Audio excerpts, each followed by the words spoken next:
Okay. Hi. Hello. This is video day 149. This is the 149th day in 2024 when we started doing this video journey. I had a blog before this. I didn't update it every day, but we've had a day counter.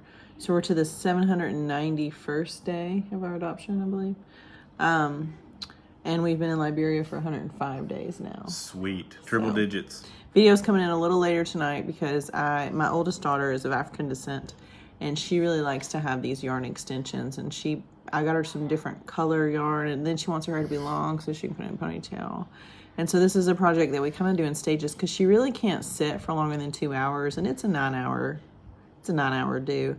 And then so we had to take some breaks, but we finally finished it today. But I've been working on it for like the last couple weeks, on and off.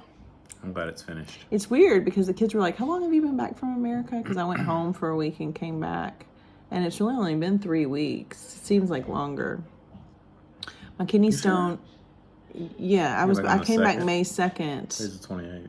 So that's 26 days. Yeah. So almost 4 weeks. Almost 4 weeks. But we were talking about it, and so if you've never watched our video before, we're in Liberia adopting 2 little girls, and typically it takes about 10 to 15 months to do these adoptions, especially if you're getting older children and you're not like waiting for a younger kid to enter the orphanage.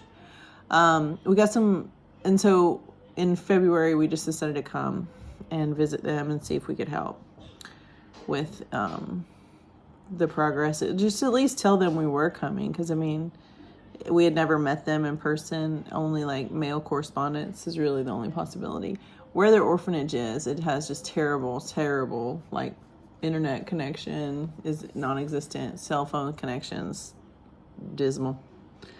I love to use abysmal in a sentence. And so, I don't know. So there was today there was one of the families that's adopting had some concern. They'd heard some rumors that they were like really concerning rumors, but then that was followed up to kind of not be as we thought. And we got a little more clarification and details from the lawyer that's representing our agency now. So we got a lot of good news today, kind of late in the day. And the lawyer is going to meet with Jeremy personally sometime this week and sit down and talk to him and try to get an idea of what we should expect. Is this going to be a 3 to 4 month thing? Is this something that's about to wrap up? In his experience, how responsive, because he's filing letters of intent. He's already given a letter of intent to sue to the Ministry of Gender and to the police. And he plans on taking one to the U.S. Embassy as well. So it's nice to have someone acting on our behalf. There was additional things that the police wanted to investigate, and what that include. We didn't really know what that included. We just heard more investigation, which all made us kind of roll our eyes, long sigh. There's 35 kids living under the roof of the orphanage right now, and the police wanted to talk to all of the birth mothers and just make sure that there was no concern on their part on how their child entered the orphanage. The phone numbers and contact information was supplied by our agency, which is fully cooperated. So that may be an ongoing thing. Some of the birth mothers are difficult to locate, but our agency knows where they are, and sometimes you have to call. Sometimes it takes time to get a hold of them because some of them don't have regular phone access. Some of them live, kind of transient. So, but our agency director here in country can find them. So he's been very cooperative with law enforcement to make sure that they can. And what we're hoping is that there's going to be just more uniform approach to all the agencies in terms of their adoption throughput, because there's Liberian law, but there's not like a blueprint on how this should be done. And our adoption agency initially came under criticism on how they did it because it was like such a final thing, but it's really not. So the parents on our agency's end were required to fill out legal paperwork, get signed affidavits, go to the courthouse, get birth certificates, get everything that they need for the children to be adopted. Not because they can't change their mind. Of course they can, but if our agency is going to care for these children, they want to make sure that legally they're supposed to. I mean, what's to stop someone from coming back and saying these kids were kidnapped, So And also, things you just don't want. If adoption is truly the option, these kids are looking at 2 years, a year. I mean, a year minimum, 2 years. In our kids' case, over 3 years. 4 years is not uncommon for these children to find families, so it's not. But the criticism was that it's almost too quick. Like they're bringing their kid in, and then what if they, maybe there should be like a cooling off period was a word that I heard used. Yeah, I heard that used. But from our agency standpoint, it's like, but legally, like we need to know for sure. And some of the other agencies had mentioned problems where, like, a parent had brought the kid in, they didn't do all the legal paperwork that they were supposed to. They didn't really hunt down. Because, like, our agency director, he hunts down, like, all the family, goes to the villages where they live, and verifies when a birth mother brings him a kid, he gets the backstory. And he makes them, they have to bring a relative with them to witness, to help understand. Like, it can't be like, any kind of, like, it has to be very clear what's happening. And he'll even ask, like, the neighbors, or the people that are living around, like, have you ever seen a man come around? Because if they can't find the father, or they don't know who the father is. So I find it interesting that they've had 5 months to do this, and there's just now, like, this is like a new idea they're wrapping up the interviewing of the bio parents. That's true. But I think what they're trying to do is get it to what I'm hoping, from what I heard today, from our other contacts, from our friend Sam, the lawyers, the orphanage director, everyone, it sounds like, and then we hear from the MOG as well. We have contacts there that are, they want this to be done. They think that our agency does a good job, but they do also have admitted that there is a lack of a blueprint on how to do this. So what we're hoping is that they're just trying to get everybody kind of up on the same page, and then they're going to develop a blueprint for agencies to follow. So what I was saying about the other agencies is, like, sometimes the other agencies will take a kid in and they don't do that research that our agency does. And then they'll hear the kids talking about, oh, this person is still alive. And then they'll have to, like, call the birth family back in and, like, try to say, did you lie to us? So these are things that would impede the kids from being adopted, but also, what if both parents weren't on board with this? So there's different pros and cons to every way that you do something within the bounds of the law, but there needs to be more specifics, it sounds like, on how everybody does things so that everybody's on the same page. So we have heard that there's a meeting in the works with all of the agencies as well as the government officials that are involved in the adoption process. And we've also heard that the police are doing this extra layer, talking to the birth mothers, which I guess it makes sense. Although I think that it should have been done before if it was going to be done. I feel like this is really drug out a lot. But I also think that it reflects, that 35 children, so not all of them are siblings. There's no sibling groups of 3. There are only sibling groups of 2 or less right now in the orphanage that I know of. There's no groups of 3. There's probably 8 sibling sets, so that's 16 kids. And then there are... Can you be a sibling group less than 2? More than 2. 8 sibling sets. No, you can be a sibling set of 3 or more. That's true. I thought you said... No, 8 sibling sets of 2. None of 3. None of 3. So that's 16 kids that are siblings, I think, ish. That's a lot. And then... So there's about half siblings, and I'm just trying to get an idea of how many birth mothers they had to contact. So, like, half siblings and half singletons. So that would be maybe 20. There's still like 20, 25 people they probably have to call. So I'm surprised that didn't take years, honestly. Well, it's not done, so it's not done yet. There's always a chance. But it's done. And we do know that our birth mother was recontacted because we heard that from our orphanage director here in country too.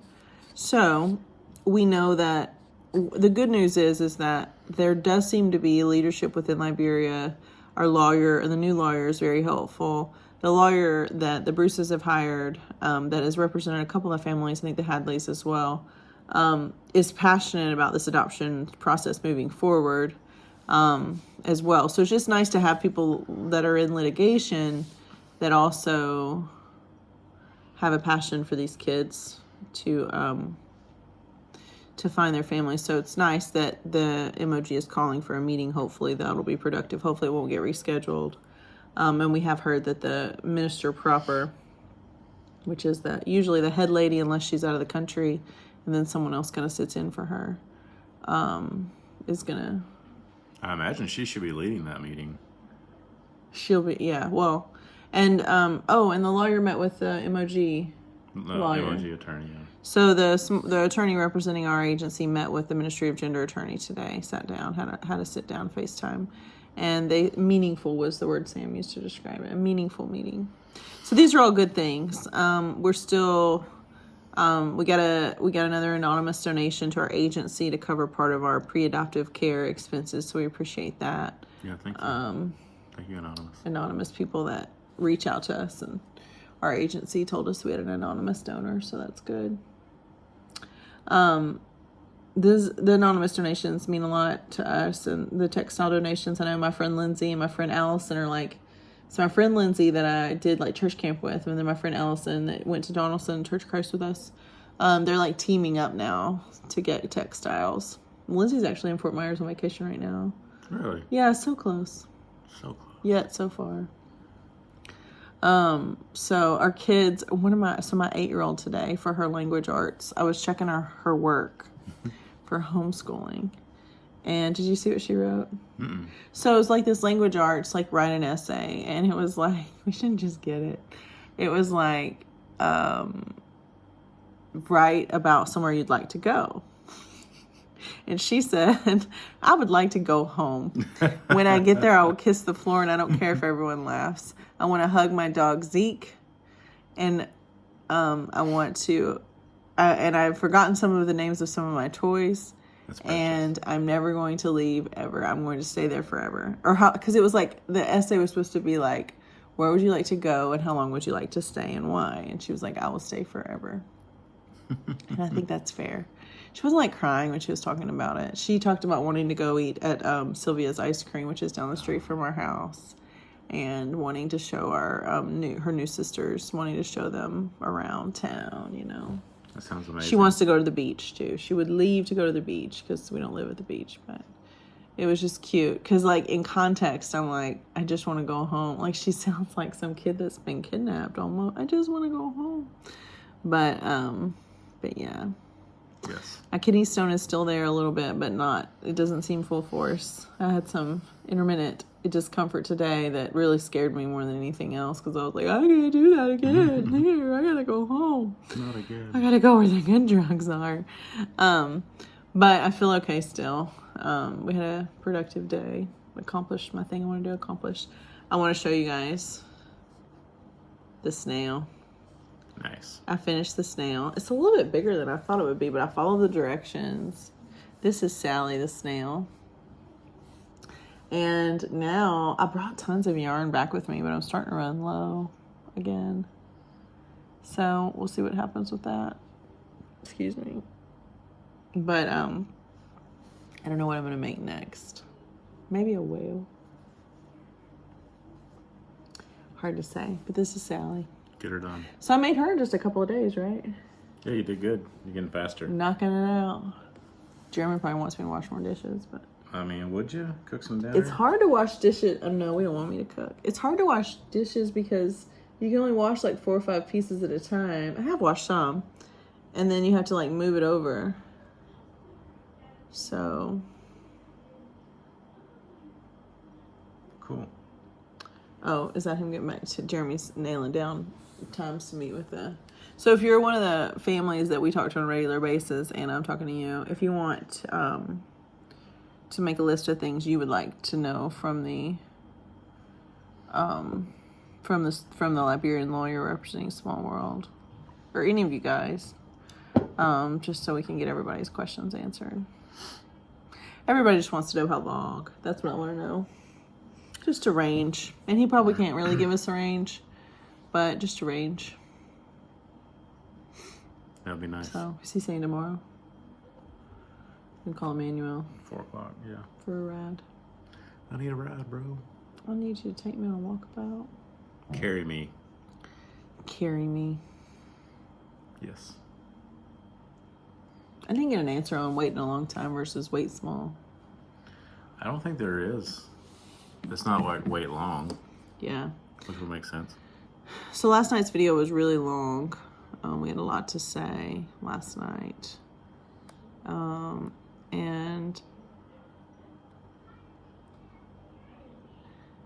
I was trying to find something that I can't remember where it went, so I'm just gonna, maybe I'll say it a different day.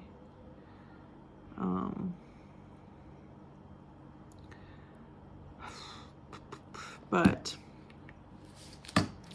the Edmundberg quote, the only thing evil needs to triumph is for good men to do nothing. I just want to say that, just like our orphanage director, you know, we heard all the people he had talked to and done things about. We know he's working hard for the kids too. We see these, like, they're getting painted at the orphanage and everybody's doing good, everybody's happy. But like, he's just an exceptional person to have here.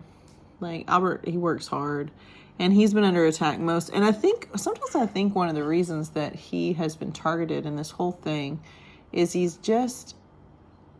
he is, for me, when I deal with him and I talk with him, he is professional. He's kind of a quiet guy, but his professionalism is easy to see. And I know other stories. I know about him going once a week for 4 years to the same corrupt orphanage to just rescue this one kid. And so I get that.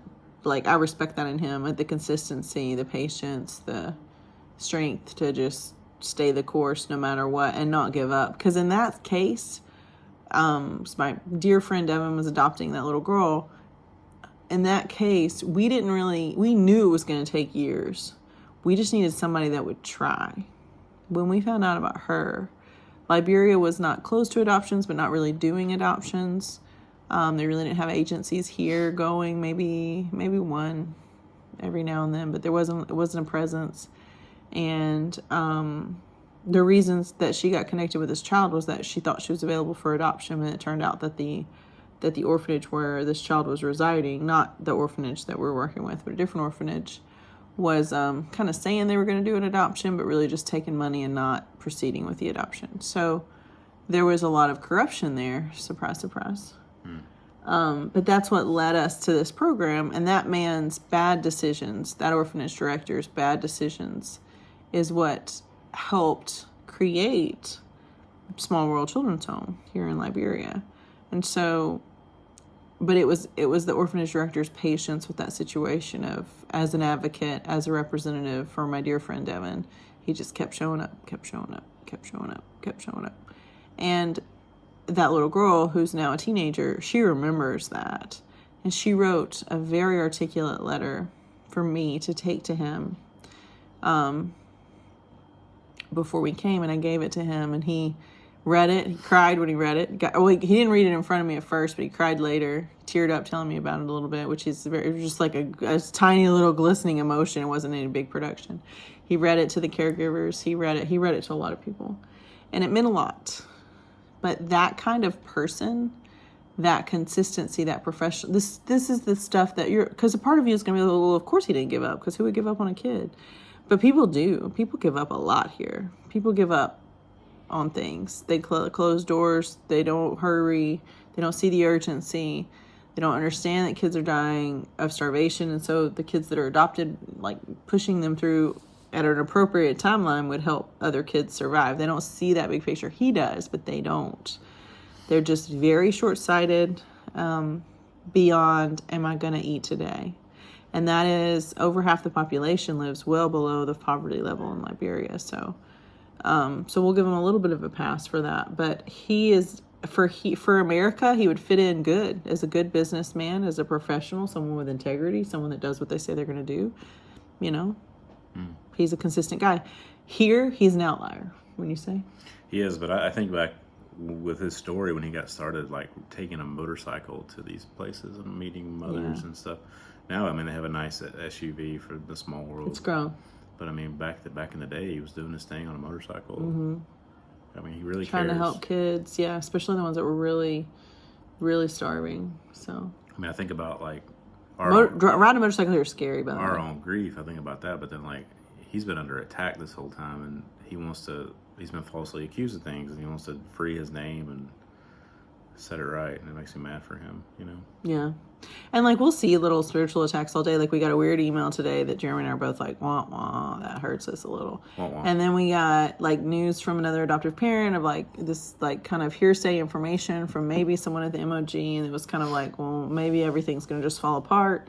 But then we were like, well, that's bad, But then we got like followed up to that, we got a bunch more good news that was, kind of, it just needed more details. And so then we felt a little bit better.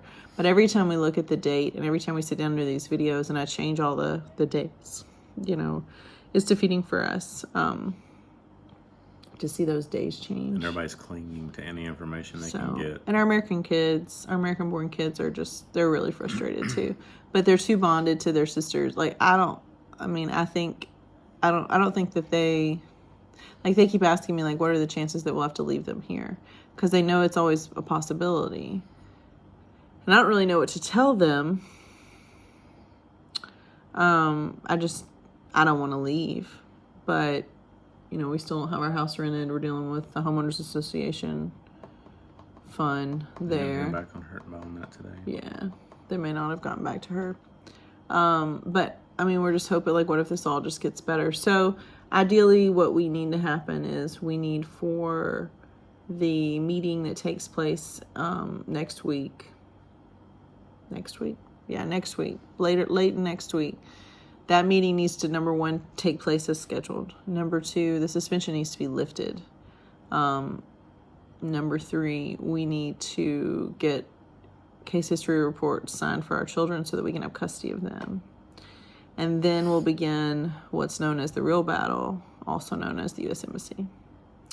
There is a part of me that wonders if the U.S. Embassy, because there's a lawsuit that U.S. Immigration lost with an adoptive family recently from Liberia, which is going to only help us.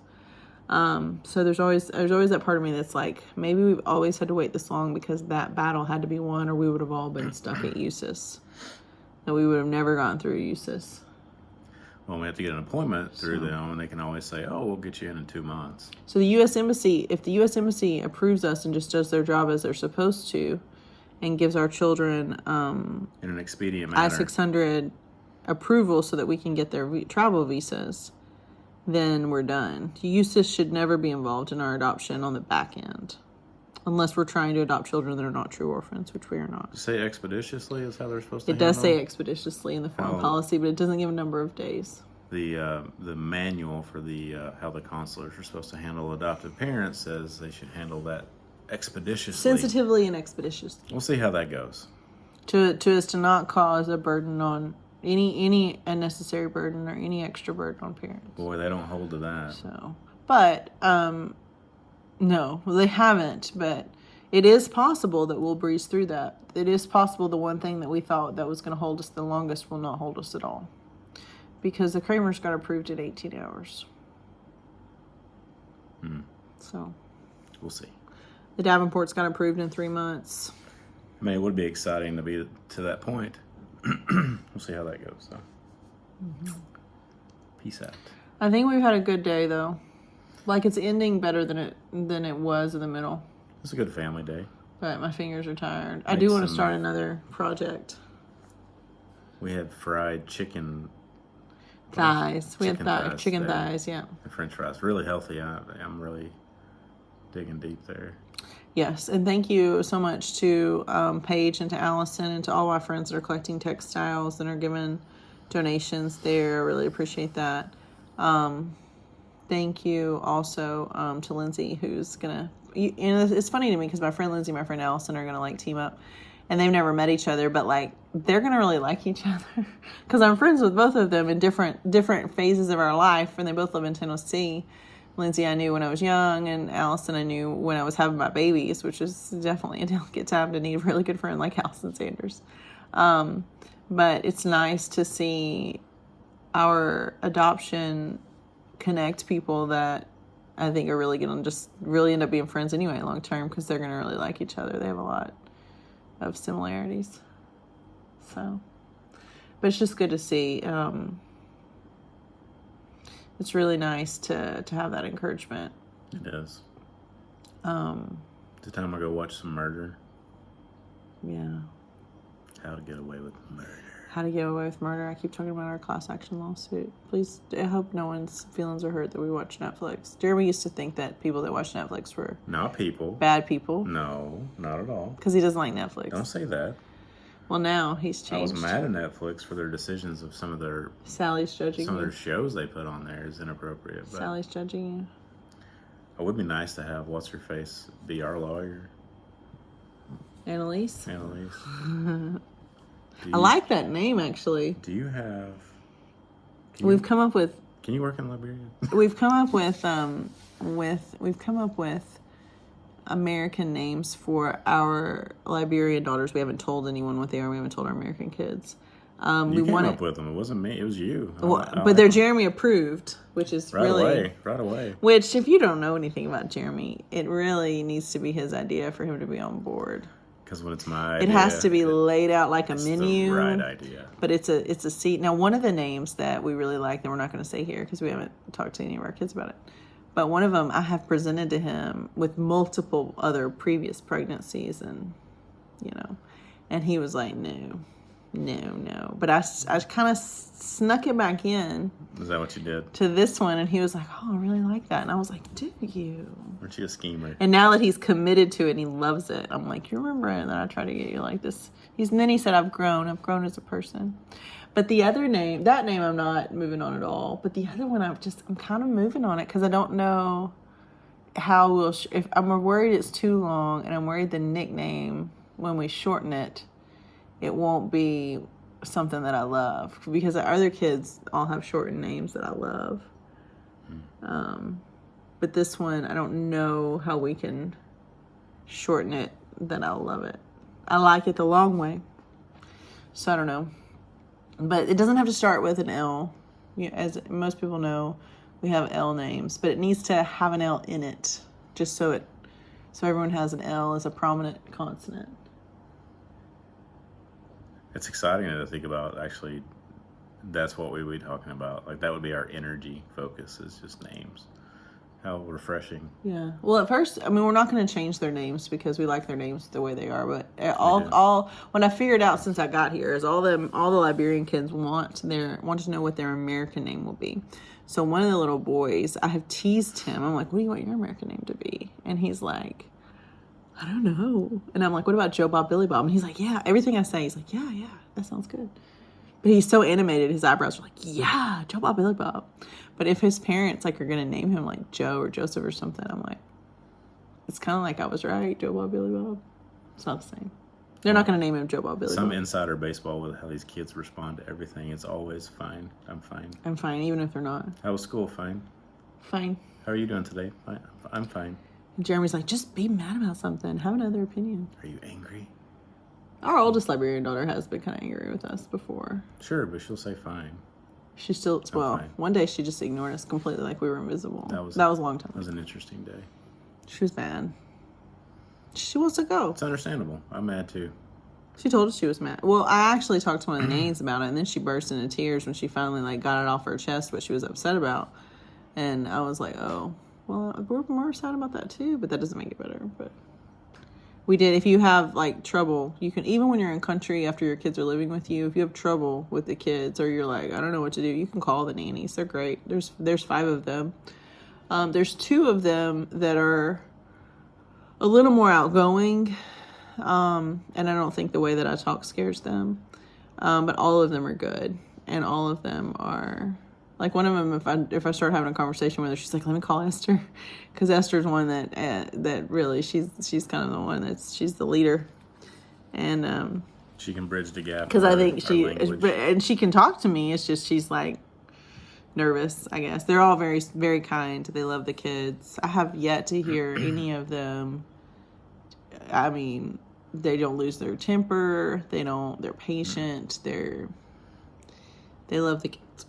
And when the nannies are going full on bossa, talking with each other, I'm like, yeah, I don't know what they're saying. You could be saying anything. They're very nice though, and they always want to know about the previous kids. So if you're like the families, I know Hannah's family, Milo's family, Moses' family, some of the families that have gone recently or in the last couple years, that these nannies know. It's nice. They like to know what's happening with the kids. It's good. So if you friend them on Facebook, when you get to know them here and you shoot them a little message, tell them how the kids are doing, they appreciate it. So, all right. That's all. Love you. Love you too.